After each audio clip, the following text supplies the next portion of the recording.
So on this path of overcoming mental health struggles, whether it's anxiety, social anxiety, or a bunch of other struggles that people deal with, on this path of overcoming those things, it is really important that you start throwing a lot of different practices and things at it. Typically, not one is going to solve those problems and resolve things for you. Typically, it's going to take a lot of different things. And so it is, it takes a lot of willpower and courage, and the more hard things you do, the more those hard things become not as hard, right? So if you're not pushing yourself past that mental barrier, you're not going to get out of that mind state. And so it's important that you start taking action and doing hard things, and then those hard things become easier. So I'm simply just sharing different things on my path that have helped me with my different mental health issues, specifically anxiety and social anxiety. These things may or may not work for you, but these are just my experiences, and hopefully they can help you along the way in some way. Today I wanted to talk about fasting. So fasting is a very, very big topic. It is more so in like the self-help type space of, it's mostly looked at in terms of, if you mention fasting to someone, they're going to think, oh, you're trying to lose weight. Why are you trying to lose weight? It doesn't make sense to most people. Even when I have mentioned, I've been fasting for 3 or 4 years now, done intermittent, longer fasts up to 3-4 days. I do 24-hour fasts a little bit more frequently. And anytime fasting comes up, people are like, why are you fasting? I'm 6'4", 175 pounds. I don't need to lose weight. So it's kind of confusing to people. It is a lot more and deeper than just, fast to slim up. It's not that simple. So with fasting, there are a lot of physical benefits for sure. But the main reason I do it is for the headspace that it gets you in. So think about it like this, okay? So with urges, with food, right? All of the different urges and the different impulses and compulsive behaviors that we have, typically we have the urge. The urge comes, we act. The urge comes, we act. We get hungry, we eat. We get hungry, we eat. It's just there's no thought involved. Obviously you're choosing what you're eating, but the urge to eat, you eat, right? If you're dealing with mental health issues, if you're dealing with whatever it is, typically what is going on is you are not in control of your mind, right? Your mind is going like this. It's spiraling. You have the urge, this happens, then it causes this. It's a lot of impulses and just spirals where you're not in control. What a lot of these practices are doing is they're giving you back. They're bringing back the control to you. So instead of having the urge and you react, the urge react, right? What you're doing instead is you're having the urge. In this example, it's food.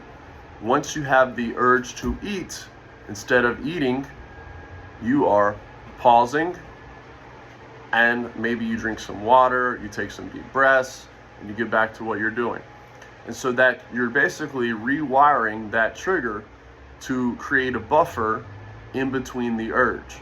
Now, there are many different kinds of fasts, like I mentioned: intermittent fasting, long fast, dry fast, fasting where it's just water and tea and coffee, no calories. Some people do, there's all sorts of fasts. I'm not telling you which fast to do. I recommend starting with something that's doable, like intermittent fasting. So, there's a feeding window of maybe, 8 hours a day you eat, 16 hours a day you don't eat. Start with something simple like that. And then one of the biggest tips is you will get hungry as you're fasting, obviously. When you get the urge to eat, you will notice you're going to go straight, you're going to try to grab something, you're going to want something. Grab water instead. When you drink water, the feeling of hunger, it goes away. So you just have to keep drinking water. That's one of the main tips that I'll give is the urge to eat, you drink water. Now, what this is doing over time is it's built so, like I said, if you're dealing with challenges mentally, you're not in control of what's going on in your mind. You need to get back control. The way to get back control is to start dealing with different impulses and urges and behaviors that typically we just do automatically and we don't think about. So food gives us a lot of comfort, a lot of, even if you're eating healthy foods, right? If it feels good, right? You get dopamine surge from eating food. If you don't believe me, go on a fast. When you start fasting, that first meal afterwards, it is unreal. And another really, really important thing when you're fasting is, so the anxiety typically is, right? Anxiety is mental health challenges. Typically, a person is thinking in the past or they're thinking in the future. They're not thinking about the present moment. So what fasting is also doing, there's a lot of different layers to this. I'm just kind of speaking off the top of my head. I'm trying to do these videos without a script or anything. So one of the next things I just thought of is how fasting brings you to the present moment. And how it does this is, instead of thinking of the past or future, what you're doing is, the way it works and how it can get rid of a lot of anxiety temporarily is, you are hungry. As you fast, you get hungry. The longer you go on these fasts, the more you do them, you will notice that you will tap into these states of mind where you're only thinking about now.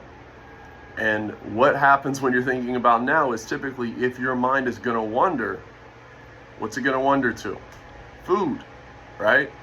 So instead of thinking about all of these anxieties and struggles and all these different things, if your mind is going to wander, it's going to go to food, which isn't as bad as all of the anxieties, right? So you will notice that your mind will go to that, which it is bringing you back to the present moment, which is the ultimate way of dealing with anxiety, is presence, staying present, not in the past or future.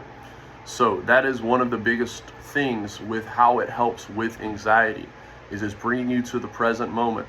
That was one of the biggest things for me, was on this path of going against all of the anxieties and social anxiety and figuring out, how to overcome them.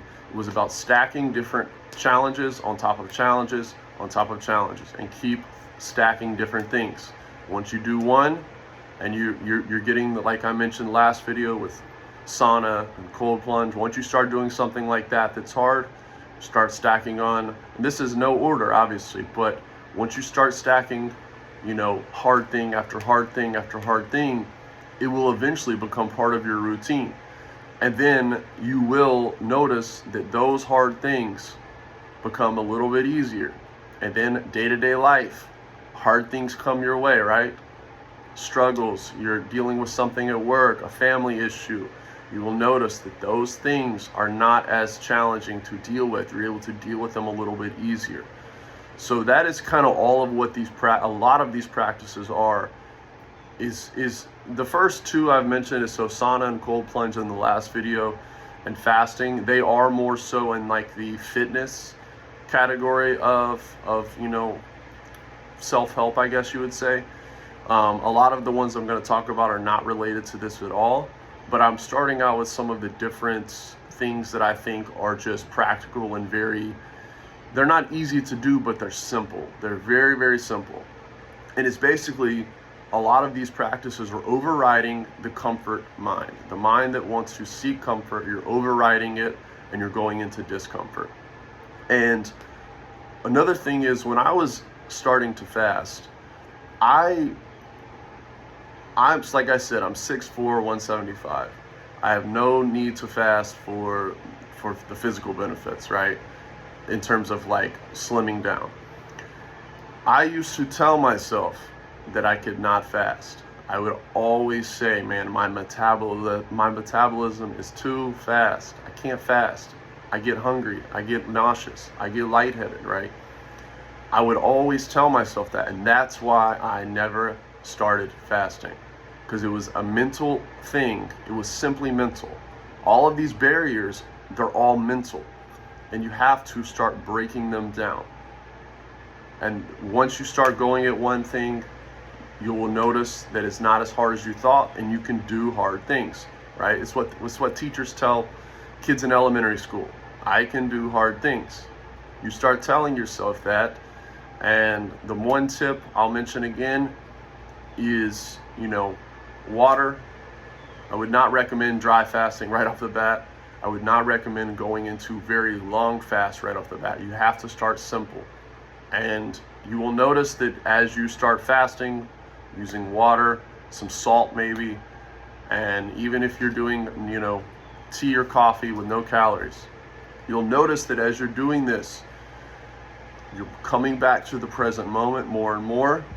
And it also is obviously it's a reset for your body, but I'm specifically talking about anxiety. What it's doing also is bringing you back to the present moment. When you're becoming more present, the past and the future are not weighing on you as much. And it also it's a very good like mental reset, because we're constantly we're indulging in food and indulging, even if it's healthy food, you still indulge in them at times. So not indulging for a bit, it helps your relationship with food. And when you go back to eating, you'll notice you cherish it more, you will eat slower, you will look at food, and you will develop over time a healthier relationship with food. And yeah, that's pretty much it. With fasting, it is simple. You just have to start experimenting and seeing what works for you. It's completely different for everyone. Some people can jump right into 48-hour fasts. Some people, like myself, it took me, a couple months of intermittent fasting, 16 hours a day, not eating, 8 hours eating. Then I started just getting better and better at that for months and months. And then I started going into 24-hour fast. And then over time, when I saw the benefits, the reason I kept doing it was because of the benefits. And bringing me to that thoughtless state, it allowed me to get to that thoughtless state a lot easier. And the mind that was doing this over and over and over, it would go away the more I fasted. It is not something you're going to do daily probably, but once you start experimenting with it, you'll see what works for you, and you'll notice you will get more willpower, more strength mentally, which is what you need to overcome these mental health challenges. You need the willpower and the strength. You have to build that up. These practices build that up. The more you do it, the better, or the easier these hard things become.